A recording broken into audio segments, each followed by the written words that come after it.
Olá, pessoas! Eu sou o Tadeu e esse é o Pod Suas, o podcast da Assistência Social de Cruzeiro. Antes da gente começar, eu vou pedir para você curtir, compartilhar, comentar e clicar no sininho, né, para você sempre receber as nossas notificações. Olá, galera! Eu sou a Fabiana, novamente aqui uma alegria estar com vocês e hoje nós vamos tratar de um tema muito importante, é a campanha Maio Laranja. Roda a vinheta.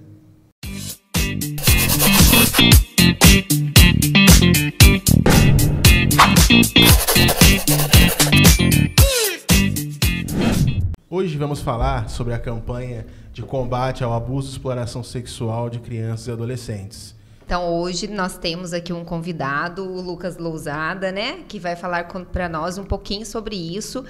E então, conta para nós a sua história, a sua vivência, para nós. Primeiramente, obrigado, Tadeu, obrigado, Fabiana. Queria agradecer a equipe toda aqui também. Estou muito feliz de estar aqui em Cruzeiro, né? Vim de Taubaté.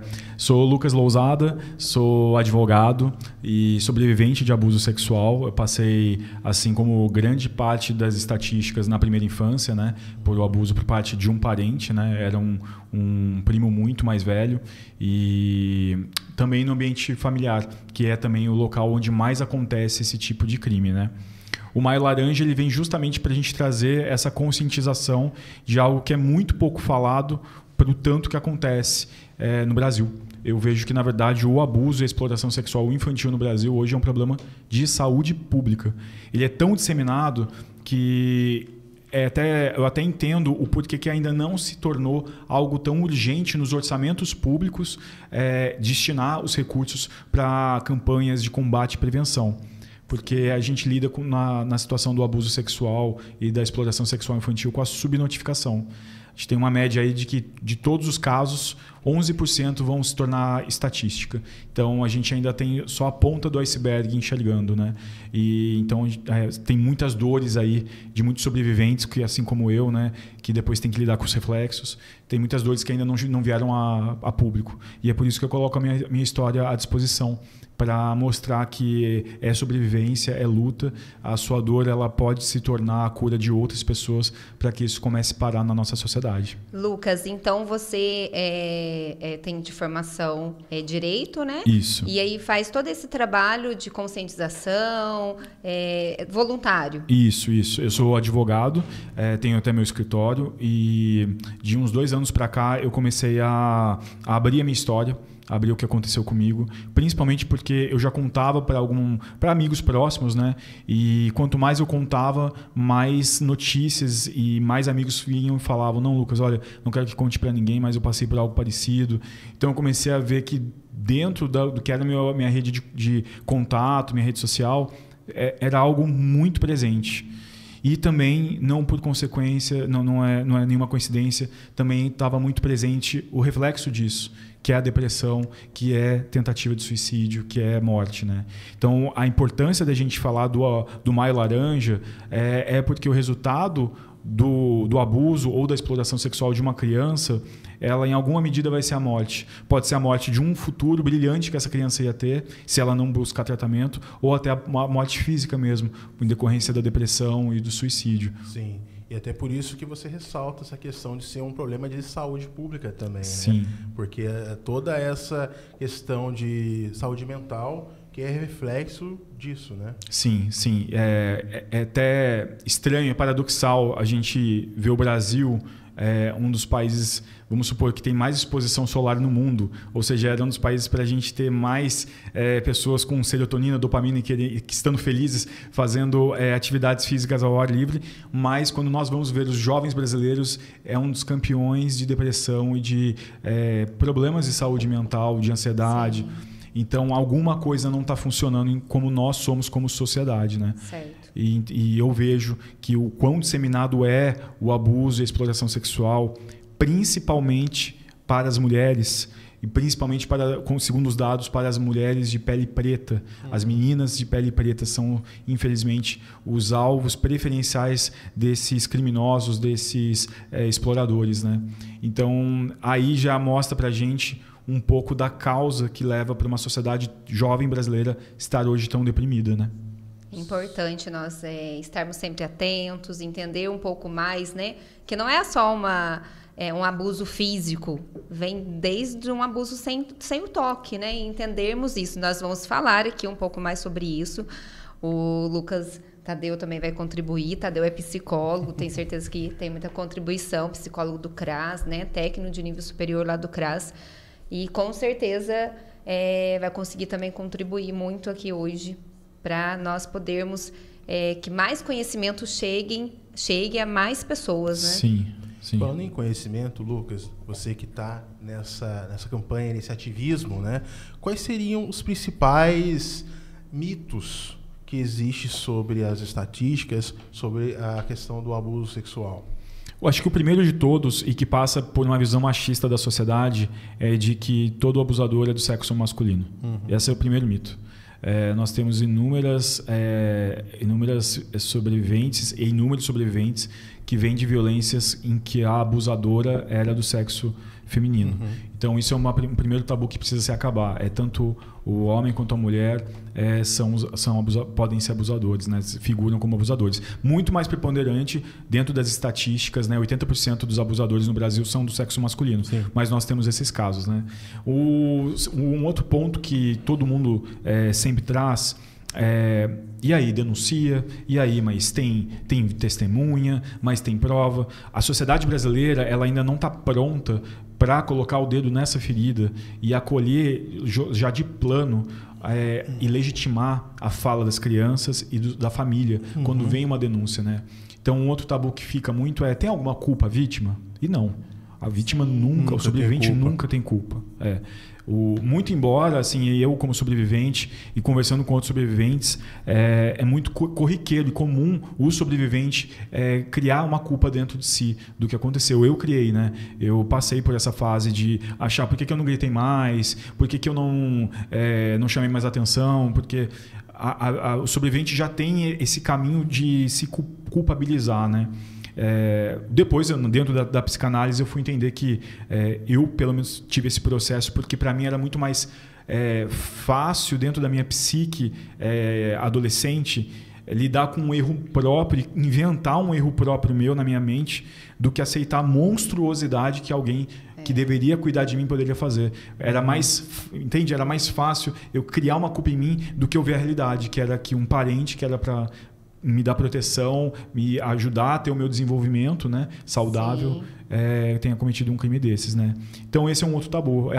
Tem alguma culpa a vítima? Não.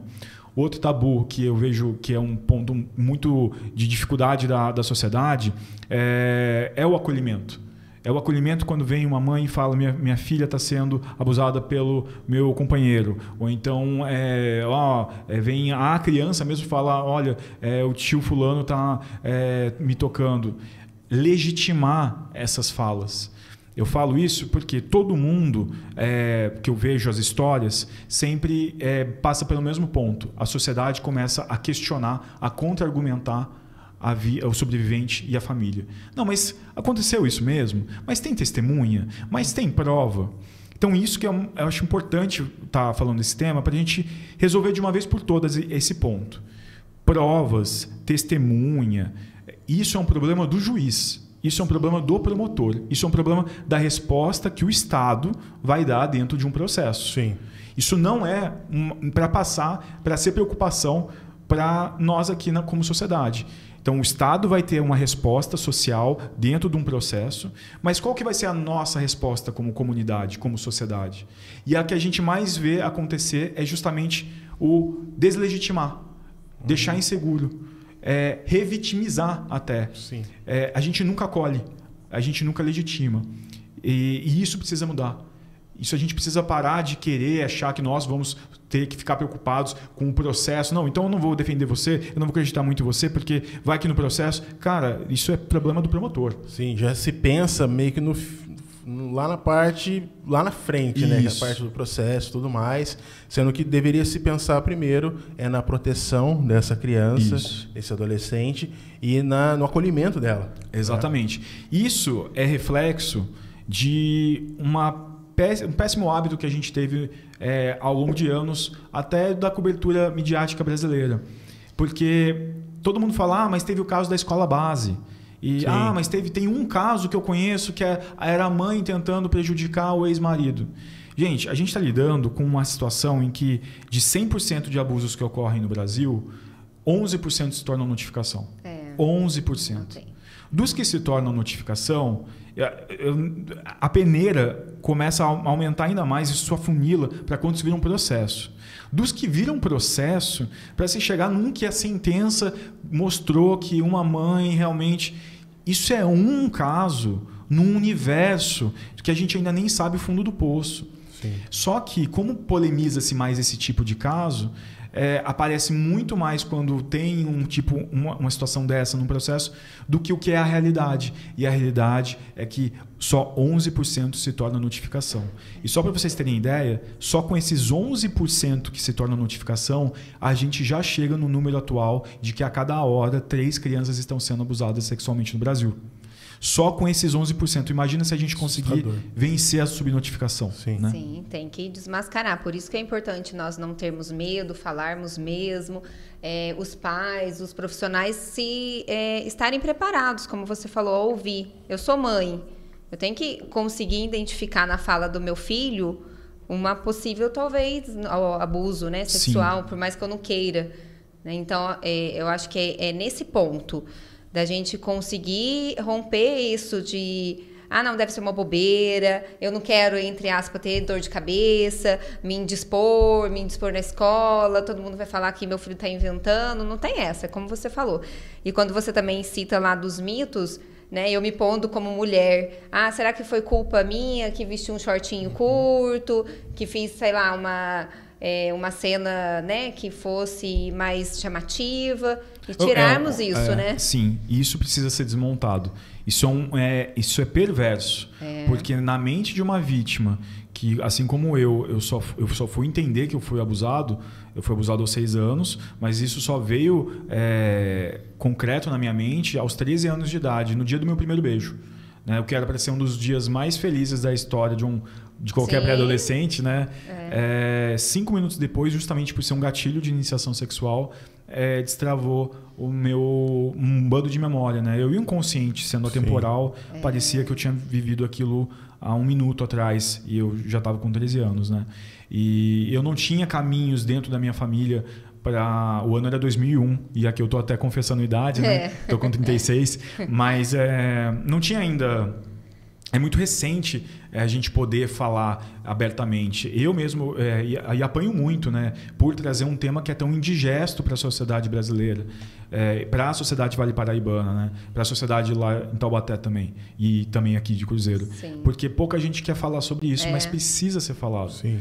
E o resultado justamente dessa falta de canal de comunicação, de uma escuta ativa, da criação de canais de comunicação afetivos que propiciem para um sobrevivente poder verbalizar sem medo, é essencial para que sobreviva às vezes mais um dia. Eu passei por 2 tentativas de suicídio decorrentes da depressão que eu carrego até hoje, né? Eu tenho uma depressão de longo prazo, né? Que está estável hoje, é só fazer tratamento, e está em dia, você vai ter que fazer uma manutenção. Mas com certeza a falta de comunicação, de uma rede, de uma comunidade pronta para me acolher, foi tão ruim quanto o abuso em si. Foi também como a sociedade ia me receber, né? E então isso fez eu me fechar, assim como faz muitos sobreviventes se fecharem, né? E aí que a gente perde muito sobrevivente para o suicídio, para a depressão, né? Então, é importante a gente vencer esses mitos, criar uma comunicação acolhedora, né? Porque, às vezes, uma palavra, uma conversa que você consegue dar pelo menos mais um dia de vida para uma pessoa que está pensando em desistir de tudo, né? Consegue identificar, né? Acho que agora nós podemos ir para... Tem mais alguma coisa aí, Tadeu, nesse momento? No Pipocou da NET?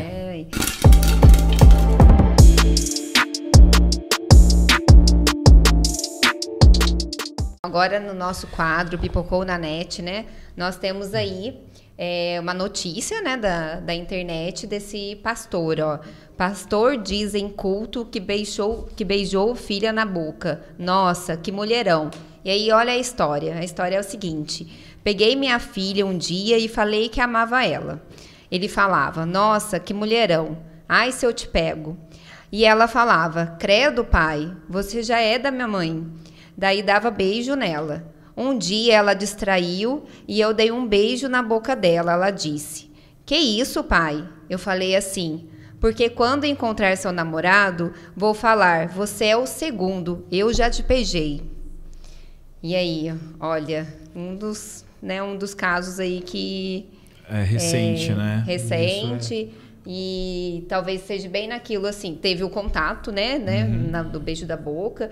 E pode falar assim, é uma questão de pai que tá preparando a filha, enfim. Sim. Mas vou deixar você comentar. Eu nem gosto de falar que essa fala é doentia, porque é muito cômodo para um criminoso colocar a culpa ou a justificativa numa doença. Isso é uma fala criminosa, isso é um incentivo a um crime, né? O que esse rapaz fez é de uma falta de responsabilidade com a sociedade e com o que é a realidade do Brasil. Né? Quanto mais na sociedade brasileira e que tem tantos casos no meio religioso de abuso sexual. Tanto que uma semana depois que esse vídeo foi vinculado, surgiram outros vídeos, né? Inclusive de também líderes religiosos. E aqui é importante fazer o parênteses que não é exclusivo de qualquer segmento religioso. O abuso sexual no Brasil ele está presente em comunidades desportivas, clubes de recreativos e em meios religiosos também. Mas o que assusta é um líder religioso ter uma fala dessa. Né? E nesse vídeo, o que mais me assustou foi a banalização, porque a plateia inteira depois deu risada. E, então, assim, mostrando que isso tá tão normalizado no que é o mental daquela comunidade que eles sequer tiveram um ato de, na hora, repudiar, de achar, né? Isso não é normal. Isso. Eu acho bem nesse sentido, isso não é normal. Sim, isso que ele falou é um crime. Sim. Tanto que depois até onde eu sei, estava sendo apurado, né?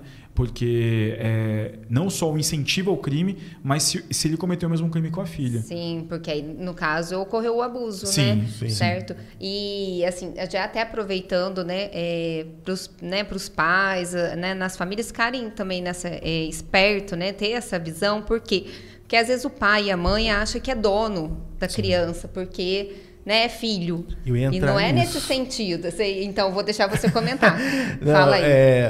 Tem algumas psicólogas, né? Até recentemente eu vi um post no Instagram, até de uma colega minha que compartilhou, que era falando sobre isso, sobre essa questão do respeito, incentivar o respeito ao espaço da criança, que muitas vezes a criança ela é vista como um bonequinho, né, que você pode pegar, ver, apertar. A gente está falando, nossa, mas é um toque inocente, pegar na bochecha da criança, não sei o quê, mas a criança não é obrigada a ser objeto de um toque que ela não quer. Sim. E quando a gente está falando de abuso, a gente está falando disso também. Sim. Né? A gente está falando, claro, numa questão extrema, mas você incentivando a criança a reconhecer seu espaço, saber o que ela quer e o que ela não quer, você também está fazendo uma prevenção dessa questão do abuso. Com certeza. O empoderar o não, legitimar o não, ensinar essa criança aos limites de quem pode tocá-la em partes íntimas na hora de higienização e reafirmar que não, você pode brigar. Se alguém tentar, é para falar não. Isso ajuda muito e é algo tão simples de se fazer, é tão cotidiano. Você, aos poucos, nas pequenas vivências que você tem com a criança. Eu vou dar um outro exemplo: cócegas. Todo mundo tem uma situação na infância que tinha um primo ou um tio que dava cócegas até você... Fazer xixi, talvez, sim, de e tanto, você né? dando risada, mas pedindo para parar. Sim. E alguém falando, para, olha, já foi. E a pessoa que estava dando cócegas falando, não, mas tá gostando. Então, essa é uma outra situação que a gente ilustra muito bem. A hora que a criança fala não importa se ela está dando risada, não importa se você está projetando, achando que ela está concordando. Não é não. Né? E ensinar isso, empoderar isso, passar isso, é um dos melhores instrumentos que a gente vai ter para nós como sociedade, para a gente construir um futuro melhor para a juventude brasileira. Porque aquilo que acontece na infância volta integralmente para a sociedade. Então, se hoje nós nos olhamos como sociedade e nós não gostamos do que vemos como somos como a sociedade brasileira, isso tem muito de resultado do que foi da infância de cada um aqui. Sim. Sim. E se nós não nos apropriarmos desses equívocos para consertar agora, que psicanálise é muito mais aberta do que era as gerações passadas, terapia, psiquiatria, se nós não realmente colocarmos para tirarmos de debaixo do tapete quais são realmente os problemas da criança brasileira e vemos que é a exploração sexual, ainda mais agora com a internet. Sim. Né? Isso já é perigosíssimo se a gente fala só do mundo real. Quando a gente vem para o mundo virtual, a situação os perigos vão além, né? Pior ainda. Potencializa, né? Dados da SaferNet, que é uma ONG que mede situações em que crianças ficaram expostas a abuso ou exploração nas redes, mostram que as denúncias aumentaram, se eu não me engano, de 2022 para 2023 em 70%. É muita coisa. É uma sociedade criminosa. Certo. E também eu não posso deixar de notar aqui, né? Se não me engano, eu acho que na primeira vez, né, lá na FACIC, que você falou e tudo mais, eu lembro de você falar alguma coisa em relação de poder. E aqui a gente tem uma relação de poder, né? Que a gente está falando de uma figura, um líder religioso, né? Dentro daquela casa, um pai, né? Sim. Então, assim, tem esse recorte também da relação de poder, né? Que sempre é uma relação entre alguém que detém um poder, né? Que pode silenciar essa vítima, né? E uma vítima que não tem meios, não tem caminhos para se defender. Exatamente. Nós vamos ter os abusos, aqueles que são de oportunidade, né? Teve até um vídeo, acho que no ano passado, de uma menina que foi até a câmera de segurança do supermercado e ela estava andando entre gôndolas e uma hora que ela parou para pegar, acho que em alguma gôndola de doces, um senhor já cola rápido nela e molesta, né? Então, esse tipo de situação é muito rápida, né? A gente não conseguiria precisar e prevenir. Mas na maioria das situações de abuso, o abuso sexual ele se origina do abuso de uma relação de confiança, em que você tem uma situação de superioridade, sim, seja financeira, seja emocional, seja espiritual, seja familiar, né? Então, primeiro ponto, na maioria dos casos em que ocorre dentro do seio familiar, do meio religioso, usa-se dessa posição de superior, ou um vô, ou um pai, ou um padrasto, ou um companheiro mais velho, ou um líder religioso, ou um professor de educação física, ou de qualquer outra matéria, usa dessa situação, né, para conseguir conquistar a confiança e aí realizar o abuso, né? E aí é um outro mito que a gente precisa também falar. O abusador ou a abusadora não tem cara, não tem perfil. Eu vejo muita gente falando assim, porque infelizmente a sociedade brasileira primeiro defende o abusador, né? Isso é estranho demais. Não, mas é uma pessoa, eu conheço ele, tem neto. Não, mas, poxa, é uma pessoa, super bem de vida. E daí? É crime do mesmo jeito, é criminoso do mesmo jeito. Então não tem... e pelo contrário, ele vai cada vez menos ter a cara de que seria uma cara de um criminoso, eu desconheço, mas não vai ser uma pessoa que vai dar sinais. Pelo contrário, iludindo, ludibriando, Sim. conquistando a confiança, né? É sempre a pessoa que menos vai dar na cara que ela é uma abusadora. Sim. Sim, ela utiliza, né, essa máscara, né, para poder continuar, Sim. Né, até por impunidade mesmo, né? Sim, sim. Vamos para a segunda notícia?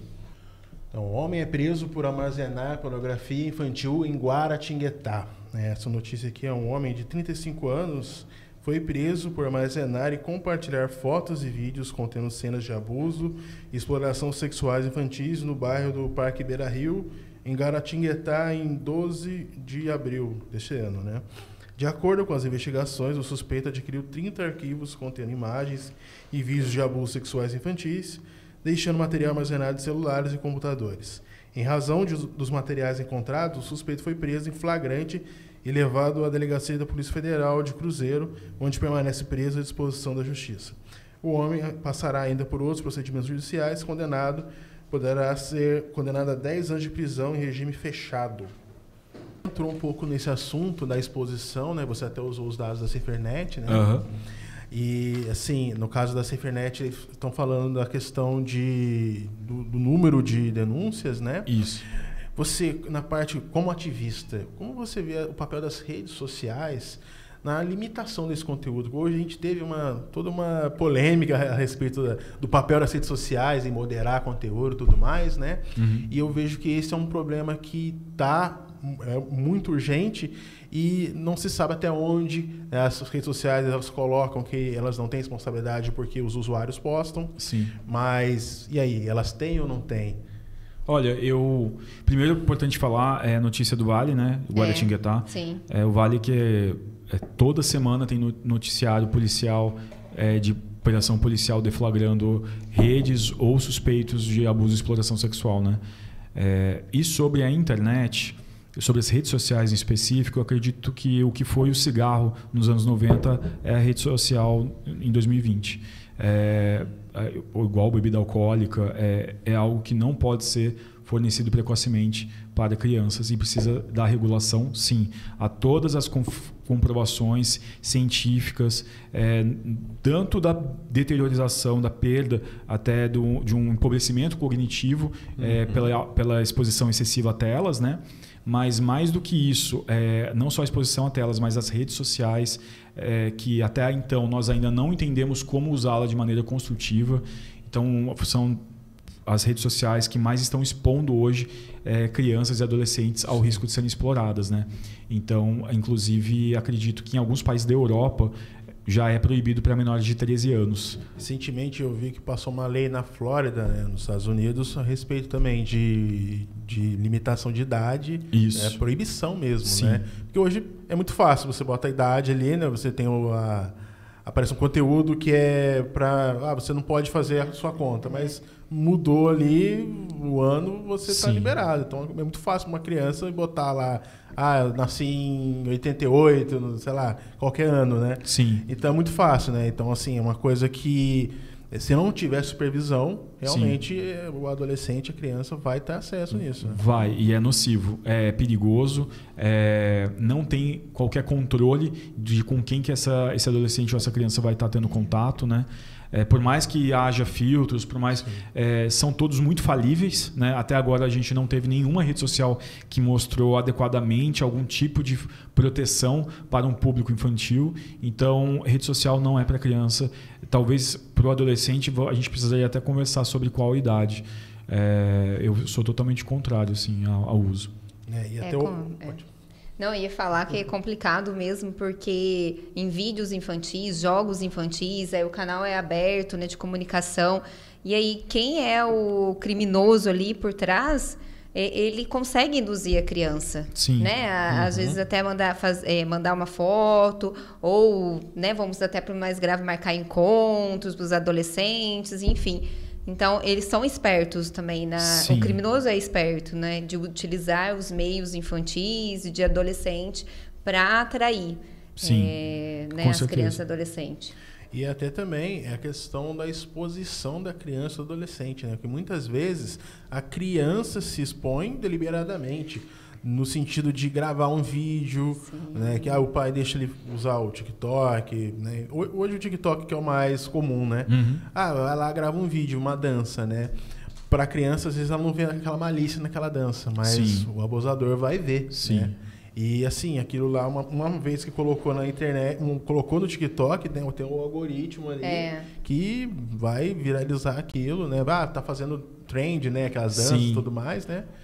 Um outro ponto também importante sobre a realidade das redes sociais e a realidade virtual contemporânea, e já tem até no meu escritório chegou já casos assim, do uso de inteligência artificial, desses de criação de imagem.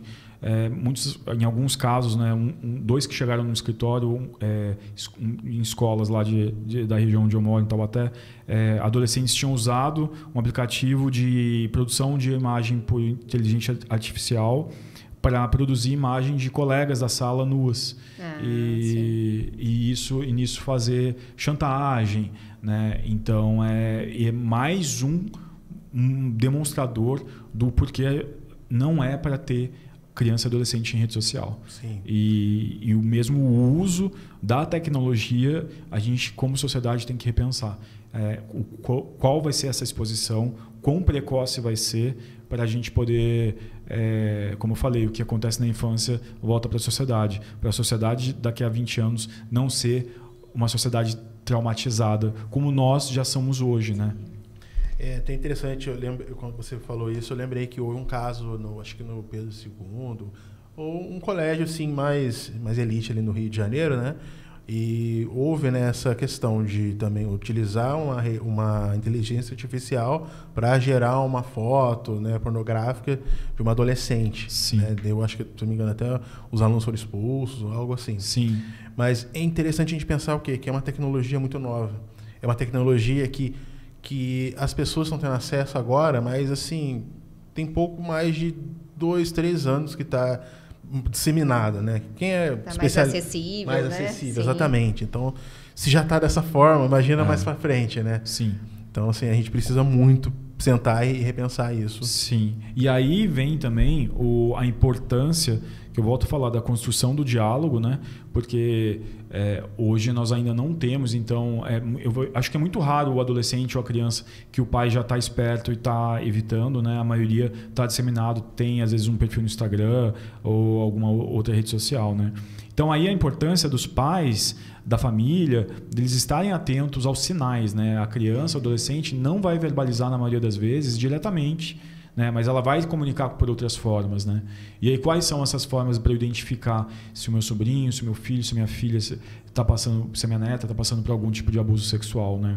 E é basicamente analisar contextos comportamentais, né? É por ali que você vai conseguir identificar que aquela criança ou aquele adolescente está com algum tipo de sofrimento que não condiz com o desenvolvimento saudável que era para ela estar tendo. Sim. E aí a gente vai ver desde mudança de comportamento social, do grupo social, andava antes com o grupo A, do nada houve uma ruptura e não fala mais com as amigas ou com os amigos que sempre falou.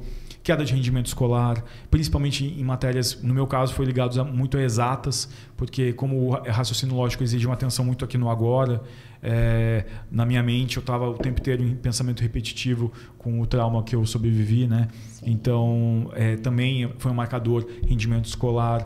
A própria, às vezes você vai ter uma criança ou um adolescente que era mais extrovertido e se fecha, ou um que era mais quieto e começa a ser mais desafiador, sim, mais questionador, mais agressivo. Então, tudo isso só mostra a importância da rede de proteção estar articulada. E quando a gente fala de rede de proteção, no Brasil, a gente não tem como não falar do Estatuto da Criança e do Adolescente, né? Eu sempre falo que eu gosto de fazer essa comparação, né? Se a gente fosse pegar aqui na mesa algo que seja extremamente tecnológico, acho que seria o smartphone de vocês dois, sim, né? Pô, é um objeto que ele agrega inúmeros conhecimentos de tecnologia, de engenharia para estar aí, né?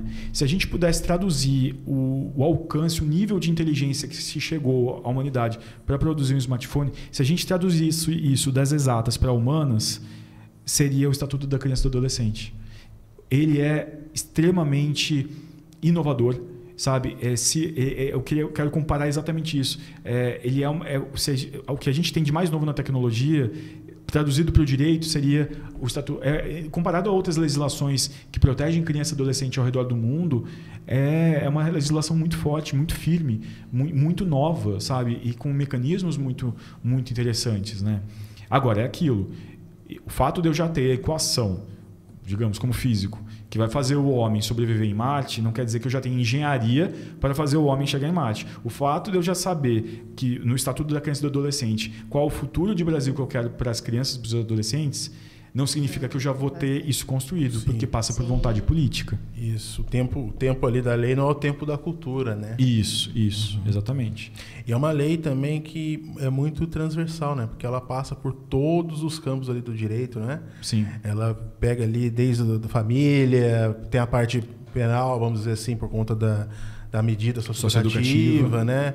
Então, assim, ela é bem transversal nesse sentido, né? Sim.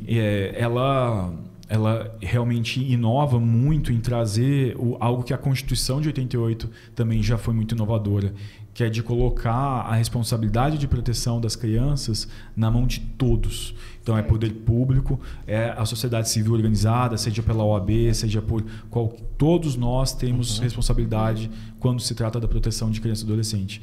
Não existe ninguém aqui que não seja responsável se vê uma criança andando sozinha na rua. Todos nós. Todos. É a luta de todos. Vamos agora, então, para o terceira manchete. Homem é preso durante operação da PF contra posse de pornografia infantil em Cruzeiro. Então, aqui, ó, agora chegou, né, não que não tenha, mas uma coisa, uma divulgação aqui da nossa cidade. Então, esse caso foi de um homem de 47 anos que foi preso em flagrante durante uma operação da Polícia Federal contra armazenamento e compartilhamento de mídias com conteúdo de pornografia infantil em Cruzeiro, né, na nossa cidade, aqui no dia 4 de outubro de 2023. Então, acho que vem mostrar, né, que temos em todos os lugares. Sim. Não tem aquela cidade que é do interior, que só tem pessoas boas, como você disse.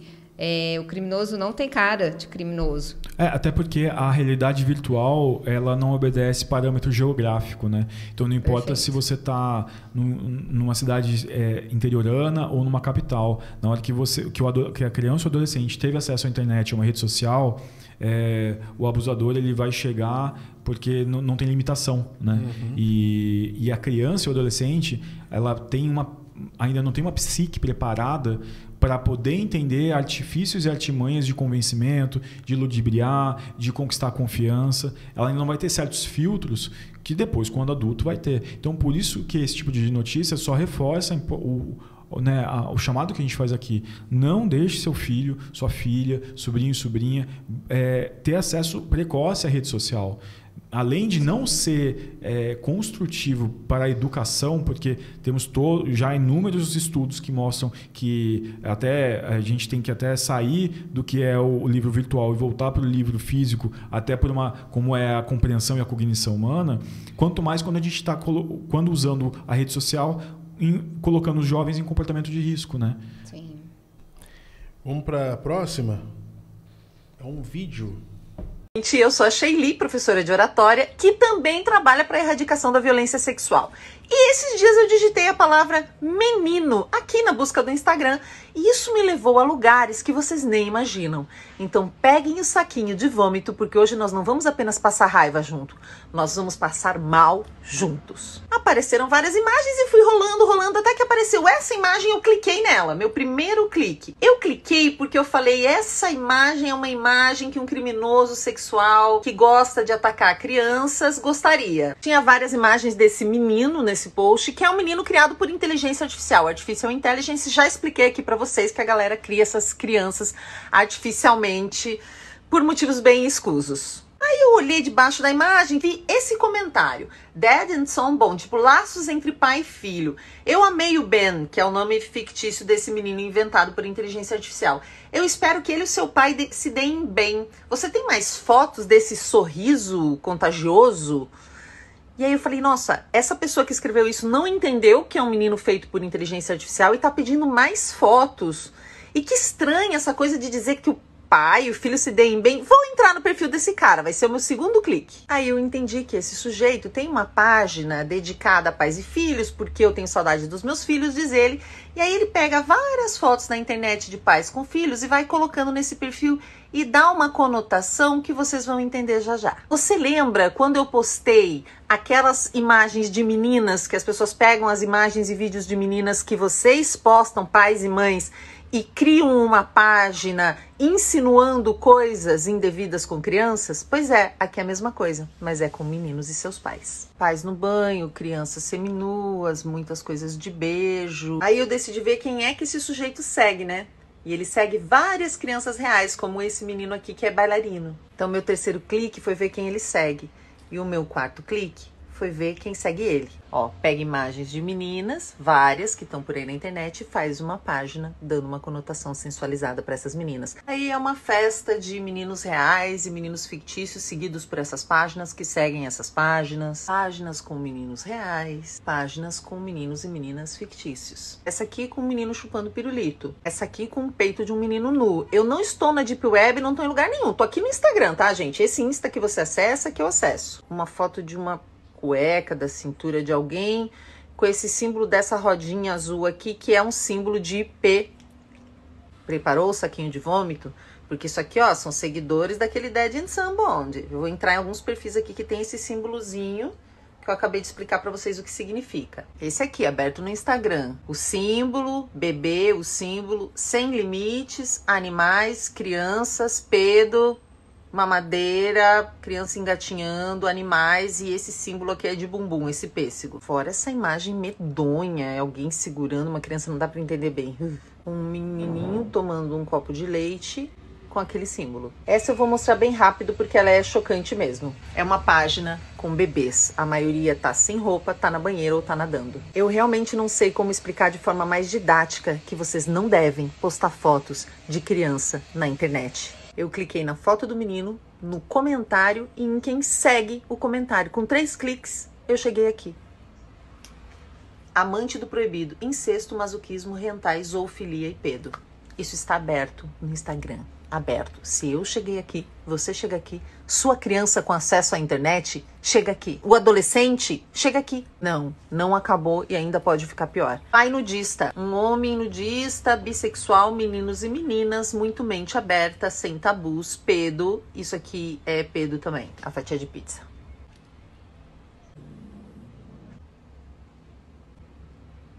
Essa imagem aqui é um horror, né? Um homem adulto segurando uma criança sem rosto.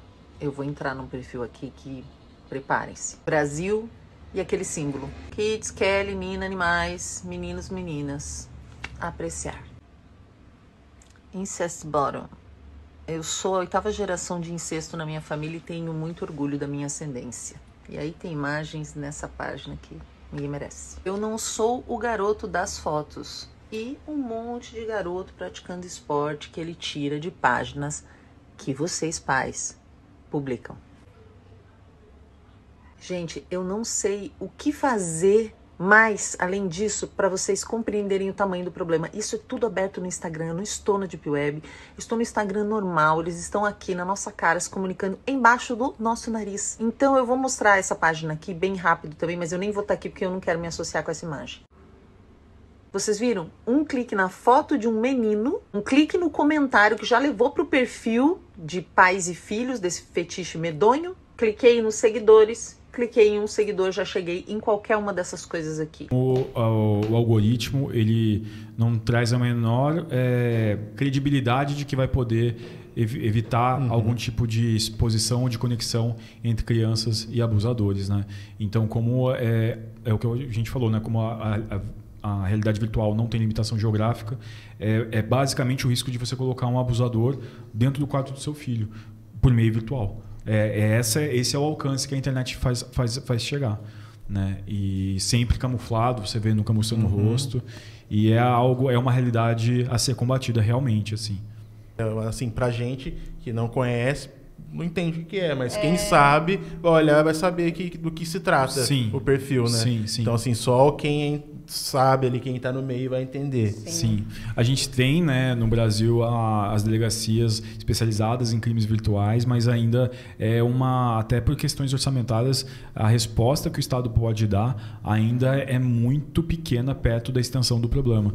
Então, o maior defensor, o maior escudo para que isso não aconteça na sua família é o pai, a mãe, o tio, a tia, a avó, o avô, quem quer que cuide daquela criança, evitar a exposição dentro de rede social. Isso é o primordial. Vamos agora falar sobre como utilizar nos adultos, né? Que ficou bem claro aqui que as mídias não são para as crianças. Temos que ter todo esse cuidado. Então, nós adultos, pessoas, né, que temos influência, tudo, como utilizarmos as mídias, né, para coisas boas, para divulgar o nosso trabalho, divulgar essa conscientização, né, do Maio Laranja, enfim, de tudo. Então, vamos para a quinta notícia. Então, agora é uma coisa boa, né? São notícias boas. A educação é a melhor forma de combater violência sexual contra crianças e adolescentes, defendem debatedoras. E aí essa reportagem é para lembrar o Dia Nacional de Combate ao Abuso e à Exploração Sexual de Criança e Adolescente, né? O dia 18 de maio, que várias participantes ressaltaram a importância da educação para prevenir esse tipo de crime. Nesse processo, Ana Paula considera fundamental oferecer educação sexual às crianças. As noções básicas de educação sexual, segundo a deputada, devem ser transmitidas nas escolas, onde as crianças podem aprender formas de evitar, identificar e denunciar casos de abuso. Ana Paula ressaltou que o Brasil não tem uma diretriz nacional nem material didático específico sobre educação sexual. Essa é uma lacuna que precisa ser suprimida, disse a deputada. Enfim, mas e aí, será? Olha... Né, vamos ser sinceros também, né? Podemos ser sinceros. Primeiro a gente precisa contextualizar que hoje também um dos outros efeitos que as redes sociais trouxeram é a falta de filtros que o algoritmo faz chegar notícias até nós, né? Criou um ambiente polarizado, né? Então, hoje em dia, nós temos discussões muito pouco aprofundadas, muita gente com muita opinião, pouca gente com informação, né? E dentro dessa polarização, assuntos muito importantes como a proteção à criança e ao adolescente podem ter caminhos assim de discussão que não são os construtivos, né? E aí a gente precisa falar da educação sexual, né? Que é um tema que, nossa, deixa todo mundo de cabelo em pé. Educação sexual ou educação à prevenção ao abuso sexual ou educação preventiva contra... Não importa se o rótulo que você vai dar, o vinho é o mesmo. Certo. Que é você dar empoderamento, você emancipar seres humanos a entenderem os limites do próprio corpo. Isso não quer dizer que aí entra sempre as fake news, né? Estão ensinando crianças de 5 anos a como fazer sexo. Não é isso. Cada geração, cada idade... Faixa etária. Cada faixa etária vai ter profissional capacitado para comunicar aquilo que condiz e que é importante para aquela fase de desenvolvimento. Né? Que coloca todo mundo... a polarização emburrece a conversa, porque é uma conversa complexa. Né? Eu também gostaria muito que chocolate emagrecesse, mas um problema complexo ele vai passar por um resultado complexo. A gente vai precisar ter conversas difíceis para a gente poder sair da realidade do que é o abuso sexual no Brasil, né? E isso passa por entender as necessidades de educação para cada faixa etária e entender que é a educação o principal instrumento para evitar que continue tão disseminado o abuso sexual como ele é. E até mesmo porque até hoje tem a lei da escuta especializada e vai trazer esse elemento, né, que é a revelação espontânea, que muitas vezes vai acontecer o quê? Na escola. E ela acontece muitas vezes depois de uma palestra, depois de uma fala. Eu faço muita palestra e sempre, ensino médio principalmente, fica a gente depois para conversar comigo e aí logo na plateia, assim, quando eu estou contando a minha história, você já percebe quem está emotivo. Então, assim, é importância, é importante, é urgente. Nós estamos perdendo jovens, né? E aí a polarização, esse debate mais emborrecido, mais certo e errado, amigo e inimigo, deixa desguarnecido, desprotegido, deixa de mão beijada na mão de criminosos o futuro do nosso país, que são as crianças, né? Tá certo. Outra manchete. Cadê ela? Isso. Governo e sociedade lançam ações de enfrentamento à violência sexual contra crianças e adolescentes, né? A campanha sob o mote Quebre o Ciclo da Violência, conjunta entre o governo federal e sociedade civil, foi lançada nesta segunda-feira, dia 13, conta com peças digitais pelas redes do Ministério dos Direitos Humanos e Cidadania. Isso aqui é desse mês agora, né? Sim. Sim, Mário. Sim. Olha, dessa notícia, o que é importante comentar? É louvável que nós tenhamos agora em Brasília o aumento da percepção da audiência desse tema, né?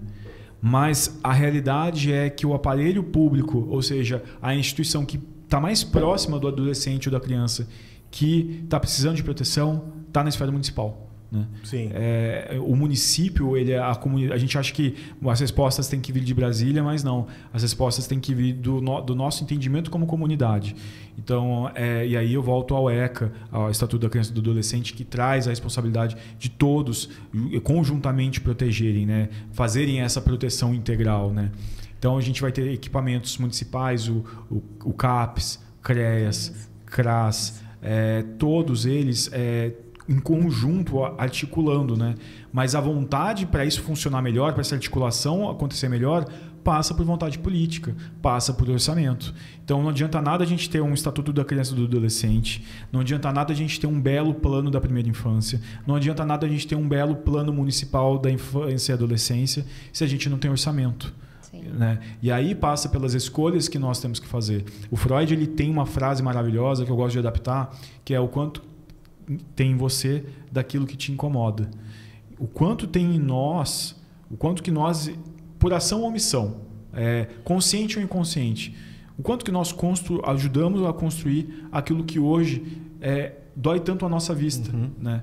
Então, às vezes, é um voto, às vezes é fazer um 1% a mais, às vezes é chamar o pessoal da sua rua, do seu bairro, fazer um café, às vezes, comunitário da sua rua uma vez por semana, para conversar, porque toda a comunidade é responsável pela educação e pela proteção da criança e do adolescente. Né? Então, a gente acha muito que precisa vir uma grande ação do governo federal, sabe? Vir helicóptero.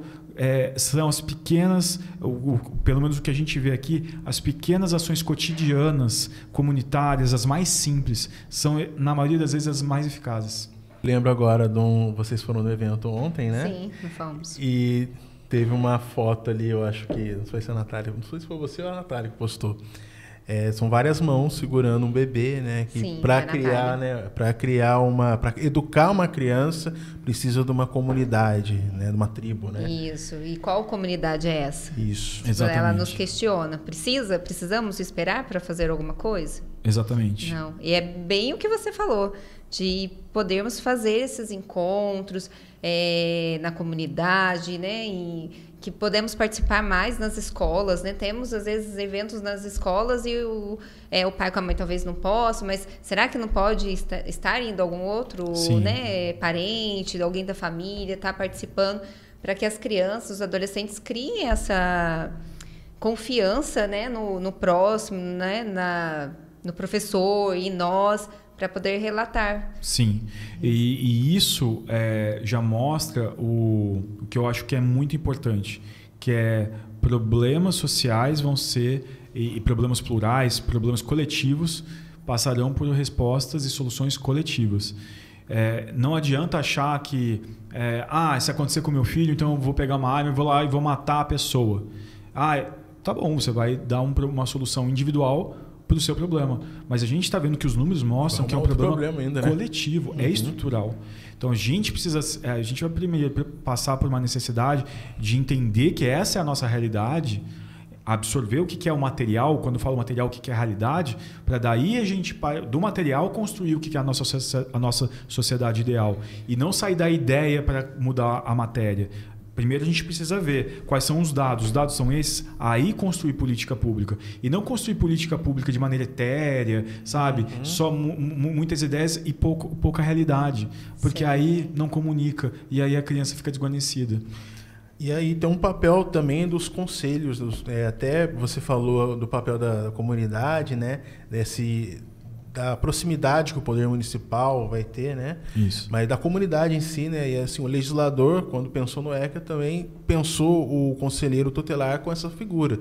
Alguém da comunidade que está zelando pelos direitos da criança e do adolescente, mas não só na questão de ir lá, né? Fazer esse papel, vamos dizer assim, que a gente vê muito, né? Que acaba muito conselheiro veste esse papel, que é o de fazer esse atendimento ali. mas também de pensar as políticas públicas, porque são eles que ouvem as demandas, são eles que estão vendo as demandas, né?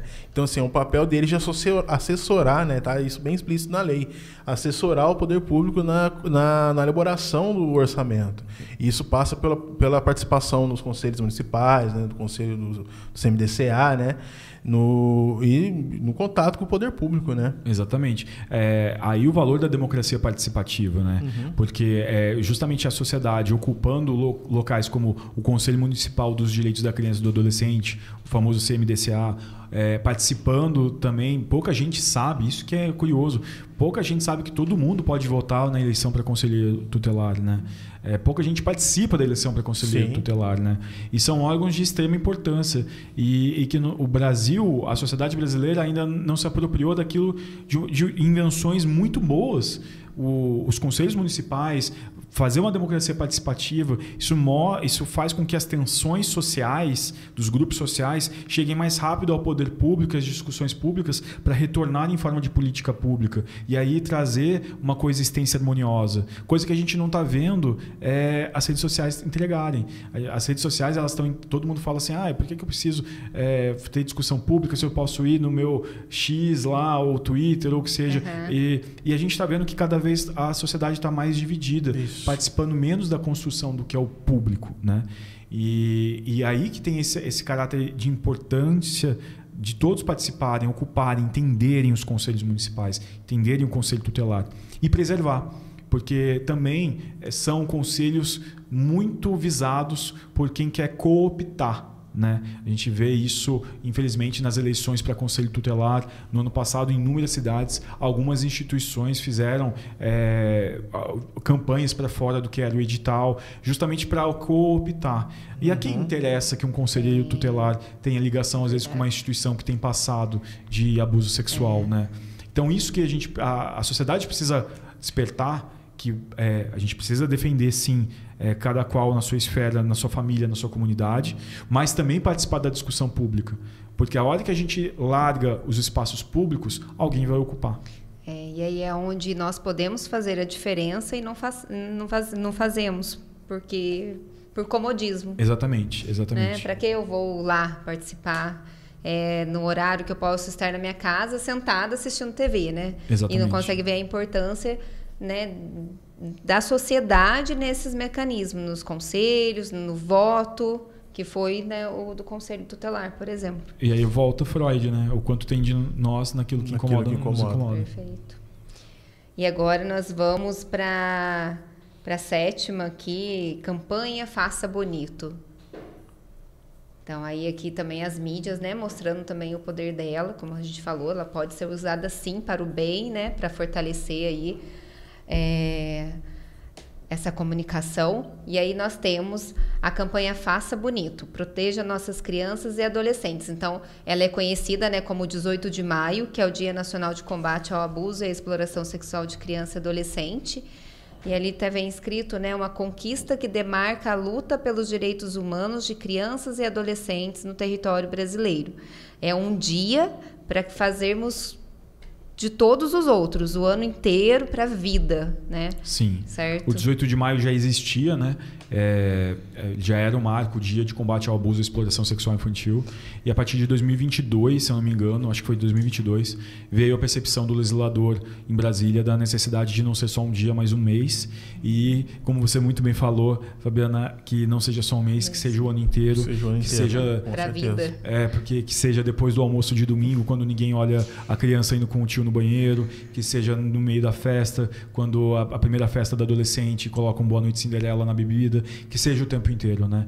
Nós estamos tendo inovações legislativas importantes, né? Do ponto de vista estadual, nós já temos uma lei que obriga bares e empresas que façam eventos a terem um protocolo de proteção e atendimento, primeiro voltado à violência para a mulher, que também é disseminado, é uma triste realidade brasileira, mas que também pode ser aplicada para casos de abuso sexual, quando uma criança ou uma menina ou uma adolescente ou um adolescente, para que ele possa encontrar proteção em estabelecimentos comerciais. Então, por lei, já em São Paulo, já um funcionário, principalmente em casas noturnas, em ambientes de festa, salões de festa, um funcionário ele tem que estar treinado para acolher, para colocar o sobrevivente ou a pessoa que está denunciando num local protegido e imediatamente acionar a polícia, né? Isso já existe, é uma realidade já, uma lei estadual em São Paulo. Sim, é uma inovação, como você disse, né? Sim. E a gente precisa avançar nesse sentido, né? Como você disse, é a tecnologia mais evoluída, né? Que seria o equivalente ao celular, seriam esses tipos de leis, né? Sim. Que envolvem, né? Já olha para a sociedade com um olhar de conseguir desmantelar essas violências, né? Sim. A perpetuação dessas violências, desses ciclos de violência, né? Bem, vamos falar dos canais de denúncia também, né? Você trouxe essa lei importante, né? Que tem essa questão da denúncia ali, em loco, né? Uhum. Mas tem os canais também, temos o Disque 100, né? Sim. Que é o Disque Direitos Humanos, né? Temos os conselheiros tutelares, né? O Conselho Tutelar. O SaferNet, você poderia falar um pouco mais sobre isso? Você trouxe alguns dados, né? O SaferNet, na verdade, é uma ONG, né? Ela faz voluntariamente o mapeamento da exposição, tanto de conteúdo pornográfico infantil, quanto de familiares que querem denunciar que seus filhos ou adolescentes, crianças, passaram, né? Então, eles fazem esse levantamento anual, né? Eu não trouxe aquele impresso para falar, mas eu marquei muito bem que houve esse aumento exponencial de 22 para 23 em 70% no caso de denúncias. Então, a SaferNet ela também nos traz dados, né? Dado é o que mais sustenta a elaboração de política pública, né? O Disque 180, né? Óbvio, e as polícias, mas eu gostaria até de tomar liberdade para mostrar aqui alguns dados. Isso aqui é do boletim epidemiológico. Os dados são de 2015 a 2021. Mas para mostrar aonde que chegaram mais denúncias, né, de abuso sexual. O principal órgão que recebe, com 29%... Aliás, o principal órgão que recebe o primeiro sobrevivente, a denúncia, é a rede pública de saúde. 31,9% dos casos, o primeiro lugar onde foi acusado, foi percebido, foi dentro da rede pública de saúde. Depois vem o Conselho Tutelar, com quase 30% das denúncias indo para eles. Depois vem a rede de assistência social, com quase 16% das denúncias. E depois vem a rede de educação e Ministério Público, né? Então, o mais forte que nós temos aqui é a rede pública de saúde, a rede pública de atendimento psicossocial e o Conselho Tutelar, né? Sim, daí a importância da escuta protegida. Sim. Né, que vai articular todas essas políticas, né, para ter profissionais capacitados para poder fazer, se for um caso, uma revelação espontânea, né, para fazer a proteção dessa criança e não revitimizar. Não passar ela passar por, né, diversos equipamentos, recontando, revitimizando toda a sua história. Sim. Principalmente porque muitas vezes, no momento em que o sobrevivente ele está denunciando, a gente não sabe mais a gente não tem noção como é que está, qual o tamanho, a extensão da fragilidade da saúde mental naquele momento. Então, às vezes, colocar em processos revitimizantes pode ser muito perigoso mesmo. Mas muito interessante mostrar que a saúde, né, os postinhos, porque provavelmente essas crianças e adolescentes vão lá, né, sendo levadas até por um responsável para ser medicado, fazer alguma consulta, porque às vezes com hematoma, e os profissionais, desde a saúde, educação, estar preparado, né, nós da assistência, enfim, todos. Sim. Acho que temos sempre que frisar isso, todos estarmos preparados para perceber qualquer coisa, né? Uma marca física ou alguma mudança no comportamento, como você falou já. E agora nós estamos já partindo para o final. Poxa. Achei que ia bater 4 horas, né? De podcast. Estamos partindo aí para o final. É um tema muito extenso, né? Teria muitos dados ainda a ser falados. Assim, falar só da saúde, só da educação, de fluxos, né? Que todo o ECA trouxe, como você mesmo falou.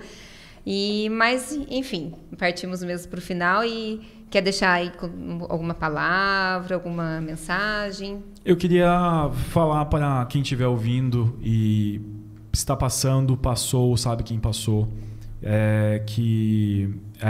Eu deixo minha rede social, que é o meu Instagram, l.lousada, L.Lousada, aberto para conversar. Eu falo da minha história. Mas o mais importante que eu quero falar para essas pessoas que estão sobrevivendo ou sobreviveram é que vocês não estão fadadas a uma vida triste, deprimida, sem dignidade, de viver e reviver apenas essa dor. Tem cura, sabe? Tem emancipação dessa dor. É igual um luto. Todo mundo aqui que já perdeu um pai ou uma mãe sabe que isso nunca passa da própria história. Uhum. Mas um dia depois do outro, da terapia, de conversar, de ser acolhido, de fazer o tratamento, de fazer a manutenção do tratamento, de não desistir do tratamento, aos poucos, um dia depois do outro, o que era uma dor gigante vai ficando pequeno perto da grandiosidade que a vida vai tomando. E todos nós merecemos isso. Então não desista de viver, não desista de falar, não desista de procurar ajuda, porque vocês não estão sozinhos. Isso é um problema coletivo brasileiro. Quero agradecer a sua presença, Lucas, pela coragem, que mais pessoas olhem para você e tenham essa coragem, que você seja mesmo exemplo para pessoas, comunidade, para governos, seguir o seu exemplo. E muito obrigada por compartilhar, né, Tadeu? Muito importante. Obrigado, foi muito rico, né? Eu acho que foi...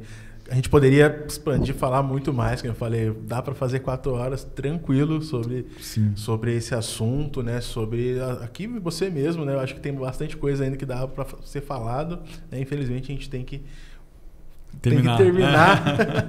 Mas eu só tenho a agradecer, né, por esse momento e novamente falar, eu acho muito importante e eu acho assim, eu admiro pessoas que conseguem fazer esse movimento de ressignificar experiências dolorosas, né?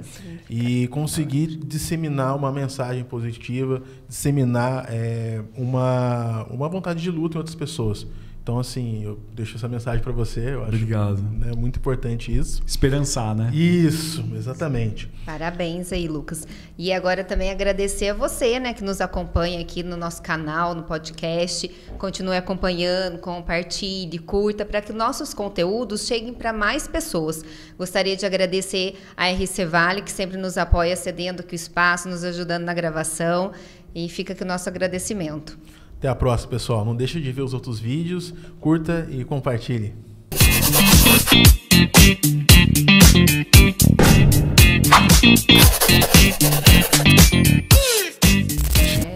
Nosso novo quadro, terceira, depois você corta aí.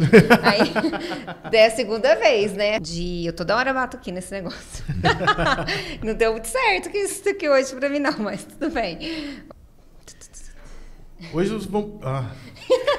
Eu ia fazer de alguma coisa. O titi quebrou. Foi.